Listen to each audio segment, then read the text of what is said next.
Hello. I haven't been on YouTube for a while, and it's actually been really therapeutic. Well, I've been on YouTube a lot lately, but not sharing my own rambles. Today is April 28th, and the title of this video is going to be something along the lines of what does a Kingdom Hall platform and YouTube platform have in common? Hint. No, the answer is censorship. So that's what I'm going to talk about for a while. And then I just took some notes because here's the thing. I just had 2 espressos. Normally I only have one. I shouldn't have had the second one. And now I'm just like, there's like 20 things I want to talk about at the same time. Breathe. And I guess I'm just making this video because a couple of my friends texted me. They're like, are you doing okay? We miss you. The other XJWs aren't really making videos either. And so I figured, why not? I'm wearing a hat inside my house because I'm having a really bad hair day and it's cold outside. It's like a hurricane, winter, wind, sleet, rain, and just ugly outside. And so I'm just wearing my comfy sweater and my hat, and I haven't been able to see my hairdresser for ages, like probably a lot of you. My husband cut his own hair the other day. And he came downstairs and I'm like, did you just cut your hair? I don't know. We are living in very interesting times. I'm trying to be very conscious about the language I use because words have power. I've talked about this before, and I'm sure many of you have seen other videos about, call it the law of attraction, which I don't really subscribe to that. I'm careful about that too. I'm going to start this over. I really should. Words matter. And when you say something like, this is terrible, in that moment you have literally lowered your frequency, your frequency, and you're operating at a lower frequency, which leaves you susceptible to things like feeling depressed, lowered immune response. Not that that means we go around skipping around saying, oh, this is wonderful. I'm not saying that either, but speaking with intentionality, and I'm trying to rephrase things that I'm not liking by using descriptive adjectives like different or this is new, so that I'm not immediately putting myself in a negative headspace. I hope that made sense. Where is this starting? So one of my friends texted me. She said, how are you? Of course, in the 20th and 21st centuries, how are you is cue for you, the recipient of the question, to simply say, fine, I'm fine. Fine is what we say. How often do we really ask people how they are, wanting to know how they really are? Because let's face it, when you ask someone, how are you, your expectation, the silent agreement is you say fine, and now we can just like go about our business of not really discussing how we really are, because to do that would mean taking a time out from what's happening and listening. But I knew this person really wanted to know how I was, so that made me actually have to sit back and think about how I am. And we're into, today's April 28th, and here in the United States, in the Midwest, in my state of Wisconsin, the lockdown started on, I believe, March 17th, 18th, I don't know. And just last week, I thought we were still in the month of March. Someone was like, it's almost May, and I'm like, oh wow, the whole month of April, what happened? Point is, like, for the last 6 weeks, I feel like I've been living in this really weird twilight zone, and the whole world is living in this twilight zone of COVID 1984, whatever this is. Yes, that is what I choose to call it, and I have been trying to play as nice as I possibly can with people on social media, but it can be so hard. So that goes back to what my friend said, how are you? And I thought about it, and I'm like, I'm fine. I'm meh. I'm not depressed. I'm not ecstatic. I'm feeling definitely cabin fever, which happens anyway around this time of year when you just want to go outside and like start doing projects. And side note, that has to do with your liver qi, your liver energy. We are in the season, according to Chinese medicine, which I love, and I have spent a fair amount of time studying it. Self-taught. I have not gone to any, well, I've taken classes, but it's not like I've graduated from acupuncture school or anything, so disclaimer. But we are living in the season of the liver, and liver energy, like if you think of liver qi, it is the energy that a young shoot plant can exert to force itself through cement. Like it's very powerful, and how it manifests coherently is things like hope, and how it can manifest incoherently is unhealthy anger.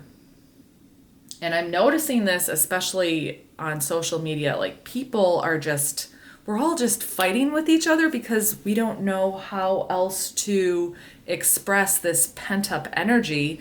Add on to that, we're in spring. Add on to that, lockdown. My state calls it hashtag safer at home. I call it hashtag controlled at home. I'm sure I'm going to get a bunch of hateful comments in the comment section, but that's fine. No, it's not hateful. It's just disagreement, and we can agree to disagree. This is what espresso does to me, and I really need to stop drinking coffee and caffeine, but I love the ritual and smell of it so much. But there was this study done on spiders that they gave them all these different substances, and the spiders that were given caffeine could not connect the dots of their web. And that is how I'm feeling right now. But this is more for, I guess, to pass the time if you're watching this. How am I? I'm feeling disconnected. I'm feeling like I'm not getting through to people, and I think that is because over 80% of communication is nonverbal. It's body language. It's inflection of tone, both of which you don't get when you're just typing out bullets assassinating people on your social media. And so you type out this thing, you try to be as politically correct and understanding as possible in your little paragraph, and then you put it out there, and it's just met with like a lot of misunderstanding. I was going to say hate, but and then add to the mix, God love us all these ex-JWs who we were all really good at focusing our agreement. We all agreed that Watchtower, the leadership of this religion cult that we came out of, was hurting people through policies and Orwellian barnyard whitewashing. And so we came out from that, and we were collectively united on that. Well, now throw that group of people, which I include myself in, to this scenario of a global pandemic where people are left to our own devices of researching via whatever source you prefer. You know, you have the mainstream media camp, of which I do not include myself, although I will watch a little bit of it. It reminds me a lot, actually, of JW Broadcasting, the mainstream media, i.e. your regular televised newscasters and journalists. And I'm like, this feels like JW Broadcasting. Like, it is so filtered and often not truthful. And I can just hear the peanut gallery saying, prove it. I don't have the time right now, but this is what I spend my days doing when I should be doing things like burpees. And yeah, so I am what you would call what other people would call. I don't call myself this because, okay, so remember when we left Watchtower and we were all called apostates? It was like the label that got slapped on us so that witnesses would just keep walking past and close their ears and shut their eyes. Well, the label that gets thrown on people who choose to investigate reality via alternative resources, we are called conspiracy theorists. And I think conspiracy theorist is on the same plane as words like apostate. That is just my opinion. Feel free to disagree, no doubt you will. And I can just, So that is how I am. I'm feeling disconnected, but I just feel like this is a joke. Okay, please pause. I wish I could edit this. I don't think anybody who is having difficulty breathing or struggling or if there's been a death due to respiratory complications, there's nothing funny about that. What I find funny is how we as adult people still can't have conversations with each other. And I don't know how to be in all of this right now.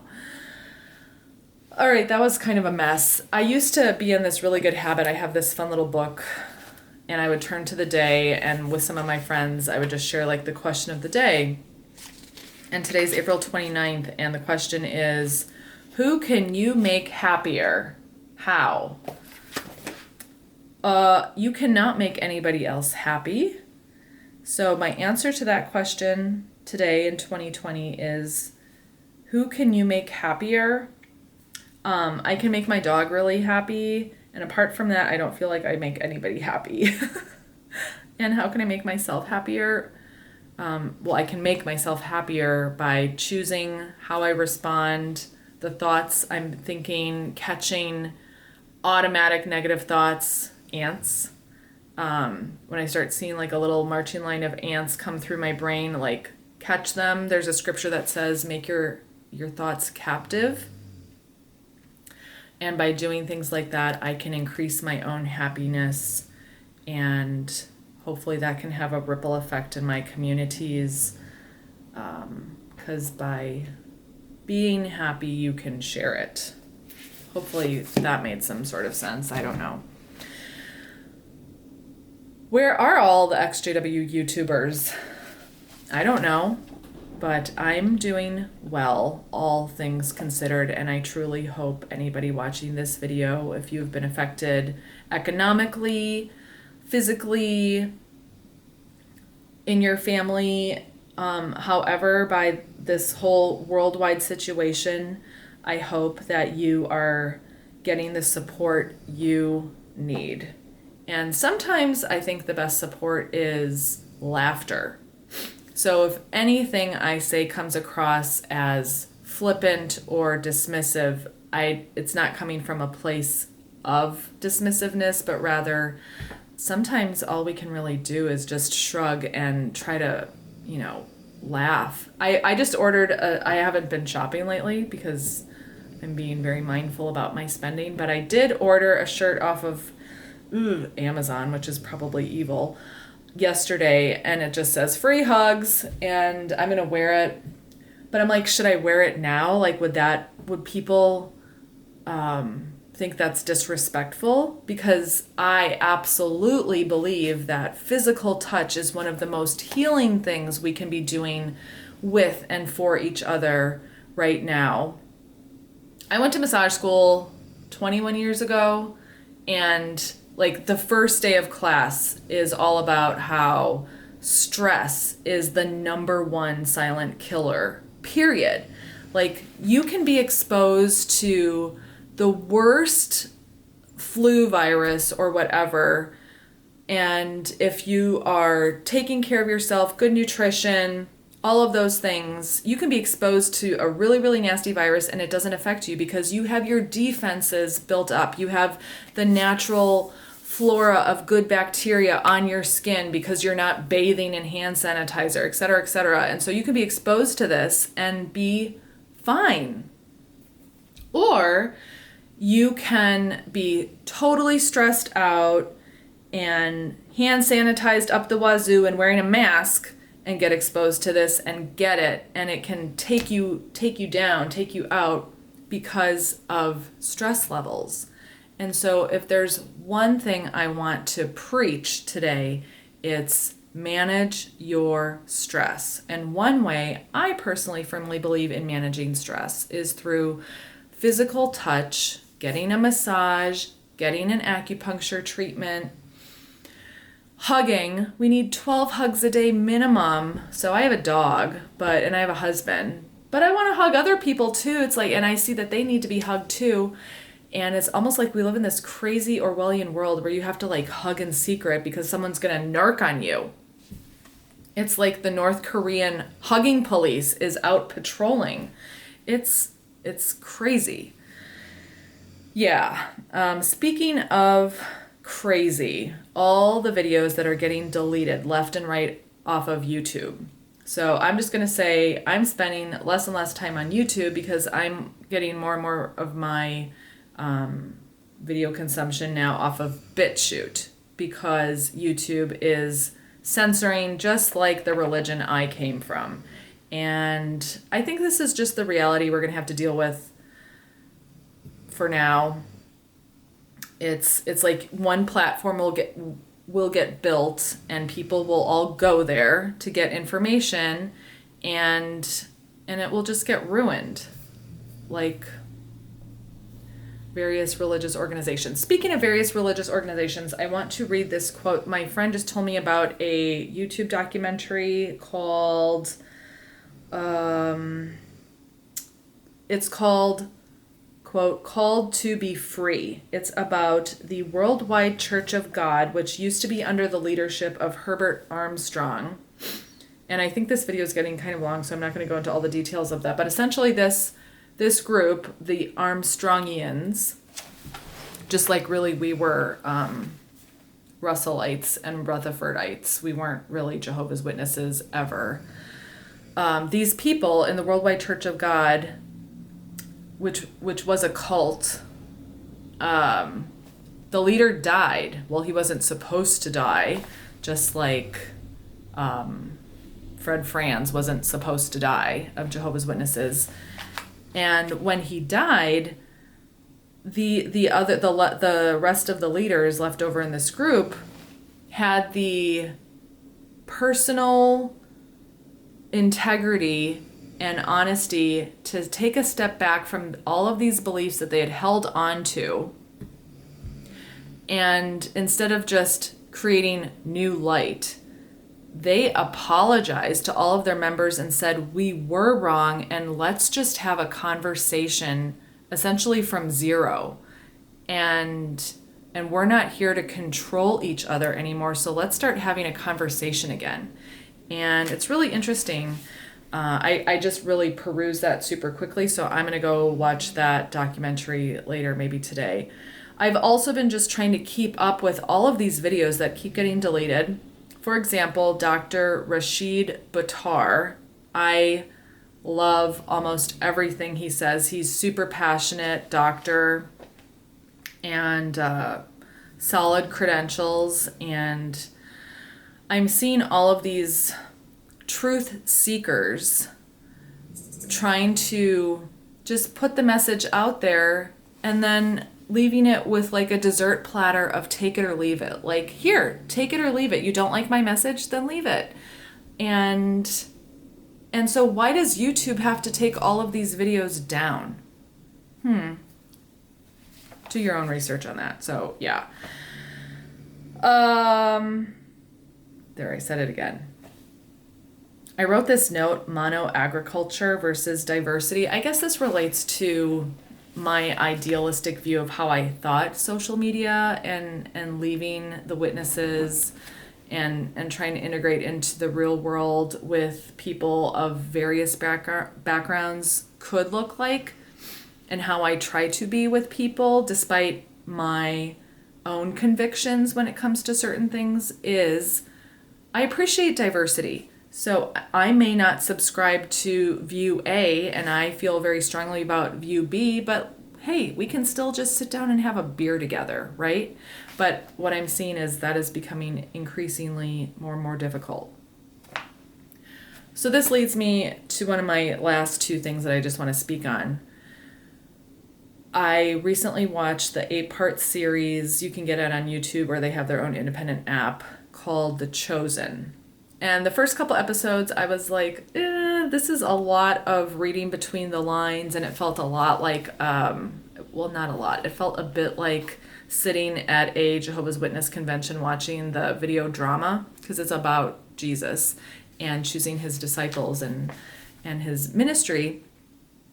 But I didn't want to watch the news. I just kind of wanted to escape from all things Corona, COVID 1984. And I watched this series, and I got really drawn into it on an emotional level. I really liked it, especially when it comes to the theme of diversity and thinking about all these different people, specifically the 12, 13 if you want to include Mary Magdalene. I'm not exactly sure how that all fits in. But the scriptures do say crowds would follow Jesus. And just think of, for example, these three characters. You have Peter, a zealot.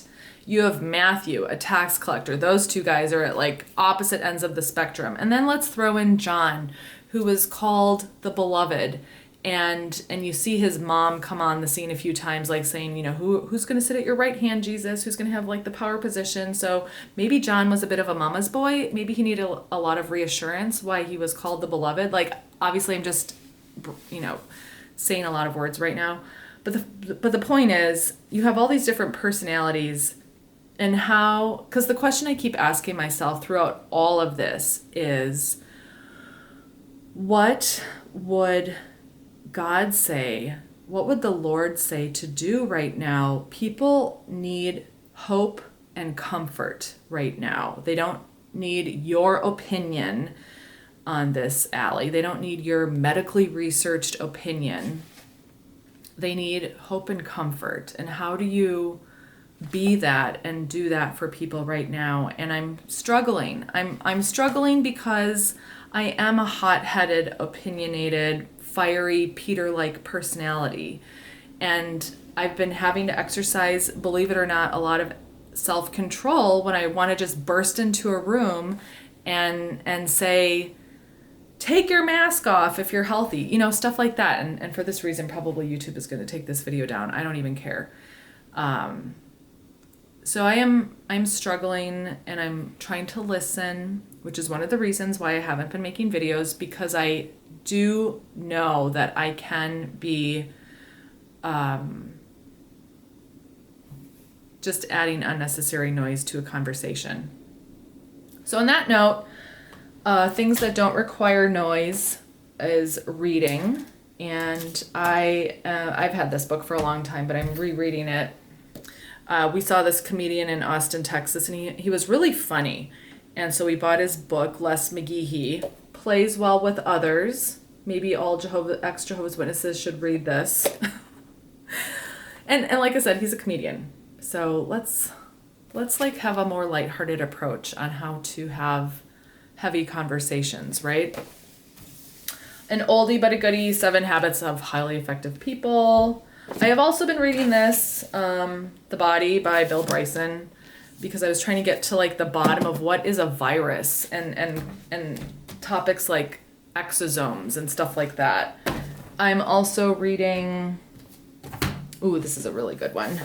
Well, here's a good one. This is a good one. The Lord is My Shepherd, 12 Promises for Every Woman. I'm sure a man could get a lot from that as well.